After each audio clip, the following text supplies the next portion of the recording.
வணக்கம், நான் உங்கள் யஷ்வந்த் குமார். எனக்கு நம்ம சேனலில் ஒரு சூப்பரான பன்னீர் பாப்கார்ன் செய்கிறது எப்படின்னு பார்க்க போகிறோம்.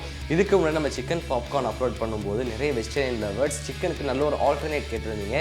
அதை கேட்ட ஒவ்வொருத்தருக்காகவும் இந்த ரெசிபியை டெடிகேட் பண்ணிக்கிறேன்.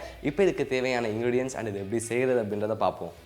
பன்னீர் பாப்கார்னுக்கு தேவையான சீசனிங் தான் ஃபஸ்ட் செய்ய போகிறோம். அதுக்காக ஒரு பவுலில் 1 டேபிள் ஸ்பூன் அளவு வெள்ளை எள்ளு, 1 டேபிள் ஸ்பூன் அளவு மிளகாய் தூள், 1/2 டீஸ்பூன் அளவு மஞ்சள் தூள், 1/2 டீஸ்பூன் அளவு ஆம்ச்சூர் பவுடர், தேவையான அளவு உப்பு சேர்த்து இது ஒரு முறை நல்லா அரைச்சி எடுத்துக்கோங்க. இந்த அளவுக்கு நல்லா அரைத்ததன் பிறகு இதை எடுத்து சைடில் வச்சிடலாம். இங்கே வேறு ஒரு பவுலில் 200 கிராம் அளவு பன்னீரை சின்ன சின்ன பீசஸாக கட் பண்ணி வச்சுருக்கேன். இதை நம்ம மைதா மாவு பேட்டரில் சேர்த்துக்கலாம்.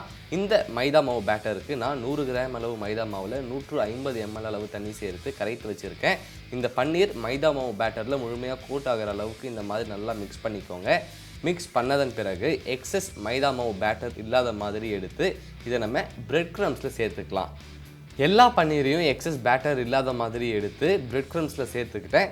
இப்போது இந்த பன்னீர் கொஞ்சம் கூட தெரியாத அளவுக்கு இந்த பிரெட் க்ரம்ஸ் யூஸ் பண்ணி நல்லா கோட் பண்ணிக்கோங்க. இந்த ப்ரிப்பரேஷனுக்கு நான் இம்போர்ட்டட் பிரெட் க்ரம்ஸ் தான் யூஸ் பண்ணுறேன். ஒருவேளை உங்களுக்கு இது கிடைக்கலன்னா நீங்கள் வழக்கமாக கிடைக்கக்கூடிய பிரெட் க்ரம்ஸ் வச்சு கூட செய்யலாம். ரொம்பவே நல்லாயிருக்கும்.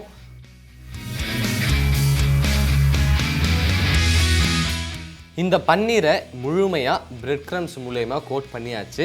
இப்போ கொஞ்சம் பன்னீராக கையில் எடுத்து இந்த பிரெட் க்ரம்ஸ் எக்ஸஸாக இல்லாத மாதிரி ஒரு முறை நல்லா இந்த மாதிரி உதறி விட்டு இதை நல்லா சூடாக இருக்கக்கூடிய எண்ணெயில் போட்டு பொரிச்சு எடுத்துக்கலாம்.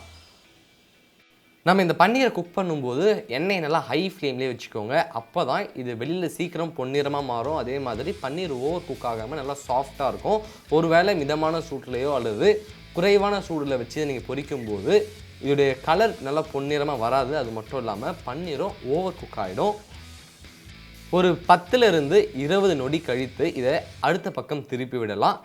மறுபடியும் அடுத்து ஒரு 10லிருந்து 20 நொடி நல்லா இது பொரியட்டும். அதுக்கப்புறம் இது எண்ணெய் இல்லாமல் எடுத்து வேற ஒரு பிளேட்டில் மாற்றிக்கலாம்.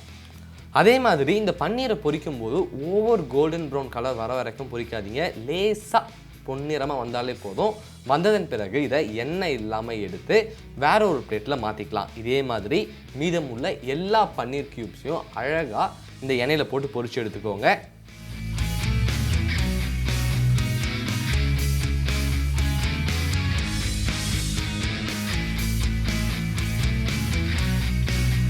நம்ம பன்னீர் பாப்கார்ன் ரெடி ஆகிடுச்சு. இதை அழகாக எண்ணெய் இல்லாமல் எடுத்து போர்ஷன் பண்ணிக்கலாம். அதன் பிறகு இது மேலே நம்ம ரெடி பண்ணி வச்சுருந்த சீசனிங் கொஞ்சம் தூவி விட்டுக்கலாம்.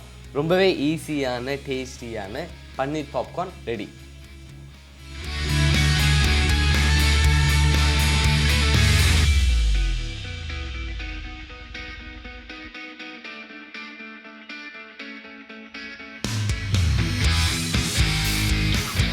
ஒரு சூப்பரான பன்னீர் பாப்கார்ன் ரெடி ஆகிடுச்சு. இந்த ரெசிபியை மறக்காமல் வீட்டில் ட்ரை பண்ணி பாருங்கள். கண்டிப்பாக உங்களுக்கு ரொம்ப பிடிக்கும். ட்ரை பண்ணி பார்த்துட்டு உங்களுடைய ஃபீட்பேக்கை கீழே கமெண்ட் பண்ணுங்கள். இதே மாதிரி இன்னொரு சூப்பர் ரெசிபியோட நான் சந்திக்கிறேன். Bye from Yashwant.